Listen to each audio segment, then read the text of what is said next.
Czy macie czasami tak, że oglądacie jakiś film, a on podoba wam się tak bardzo, że oglądacie go w kółko, i w kółko, i w kółko, i w kółko, aż znacie go już na pamięć? Lecz wtedy staje się rzecz wspaniała dla was. Dowiadujecie się, że ten film ma kontynuację. Jeśli takim filmem jest dla was na przykład Duna lub Top Gun, to nie macie się czym martwić, ponieważ ich kontynuacje są na podobnym lub nawet wyższym poziomie.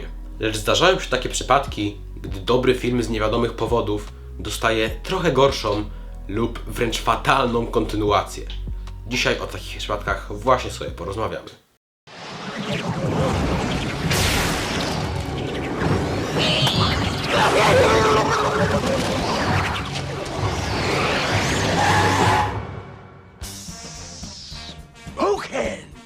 Maska to film, którego nie trzeba nikomu przedstawiać.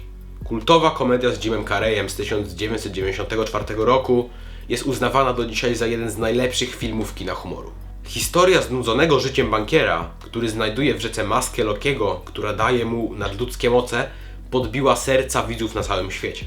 Przy budżecie około 20 milionów ten film zarobił aż 17 razy tyle, bo aż 350 milionów. Niestety, Dziedzic Maski, czyli kontynuacja, nie dała rady dotrzymać poziomu oryginału i została nominowana do 8 Złotych Malin, przykładowo za najgorszego reżysera, najgorszy film lub też najgorszego aktora, z czego jedną wygrała, a konkretniej za najgorszy sequel lub remake. Czasami kontynuacja nie odnosi sukcesu, na przykład z powodu słabych efektów specjalnych, słabego scenariusza, zmiany reżysera lub na przykład zmiany aktorów. Tutaj mamy do czynienia ze wszystkim naraz, co doprowadziło do absolutnej katastrofy, jaką jest ten film, po którym w ogóle nie widać 4-krotnie większego budżetu niż w oryginale. Ale w sumie to ten film ma też dobrą stronę, na przykład fabuła. Loki, czyli oryginalny właściciel maski, schodzi na ziemię, aby odzyskać to, co do niego należy. Fabuła wydaje się dobra, dopóki nie spojrzymy na szczegóły, takie jak to, że maskę obecnie nosi pies, który dodatkowo toczy bitwę z dzieckiem, które jeśli byłoby tego mało, to zostało poczęte przez osobę pod wpływem maski, przez co już od maleńkości noworodek wykazywał nadludzkie moce. Nie wiem, co mogę wam powiedzieć. Na pewno nie polecam wam tego filmu, chyba że chcecie skończyć w zamkniętym zakładzie z wyraźnym uszczerbkiem na waszym zdrowiu psychicznym. O filmie American Psycho powiedziałem trochę więcej w ostatnim filmie. Link w opisie, więc nie będę poświęcał na to aż tak dużo czasu w tym, ponieważ tutaj skupiamy się na kontynuacji. Lecz, czy ten film można w ogóle tak nazwać? No, w teorii nie.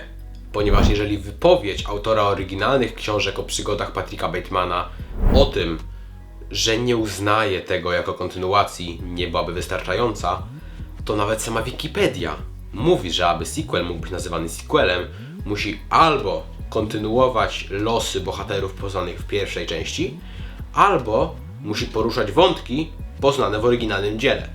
A ten wynalazek nie zalicza się na pewno do żadnego z tych punktów. American Psycho 2 All American Girl to dowód na to, że wystarczy tylko dodać liczbę 2 i już możemy mówić o sequelu. Jedyna wzmianka o głównym bohaterze pierwszej części jest wtedy, gdy Rachel, czyli główna bohaterka drugiej części, zabija go na samym początku filmu.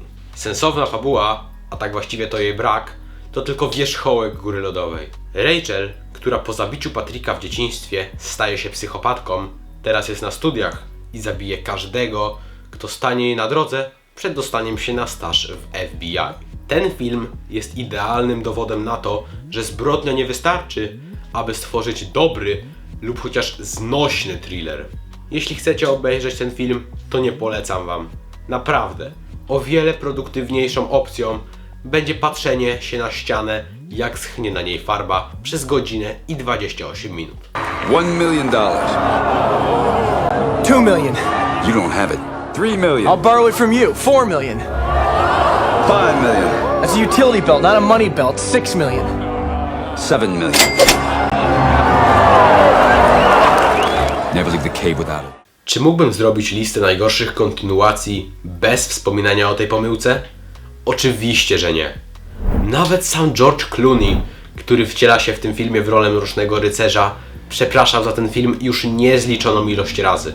Można by powiedzieć, że upadek Batmanowego Bartonverse zaczął się już po wydaniu filmu Batman Forever z 1995 roku, gdy rolę Tima Burtona przejął Joel Schumacher, a rolę Michaela Keatona przejął Val Kilmer.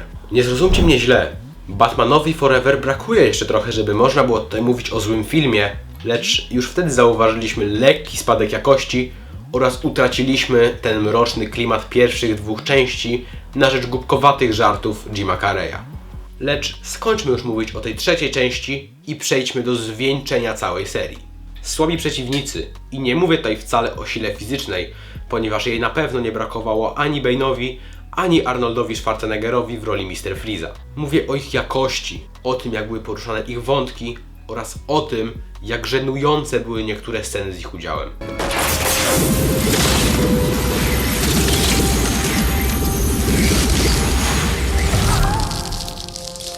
The Iceman cometh.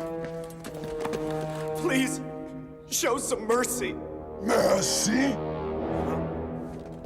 I'm afraid that my condition has left me cold to your pleas of mercy.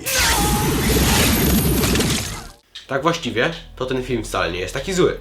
Oczywiście jeżeli odejmiemy wszystkie głupkowate żarty, słabe efekty specjalne, kiczowate gadżety oraz wszystkie zbliżenia na bat pośladki i bat sutki, które są bardzo widoczne w nowych strojach głównych bohaterów.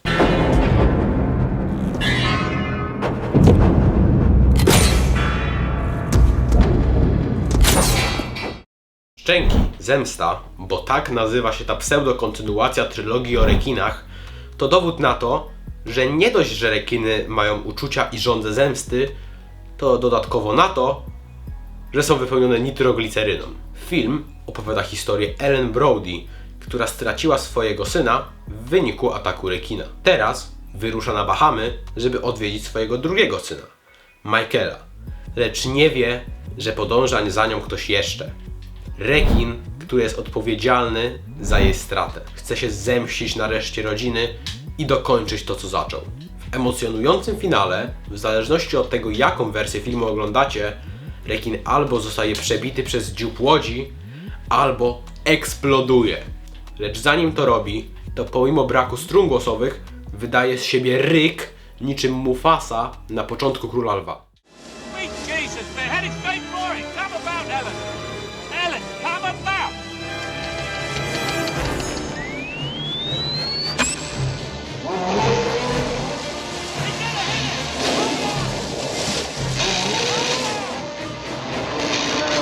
Smile, you son of a...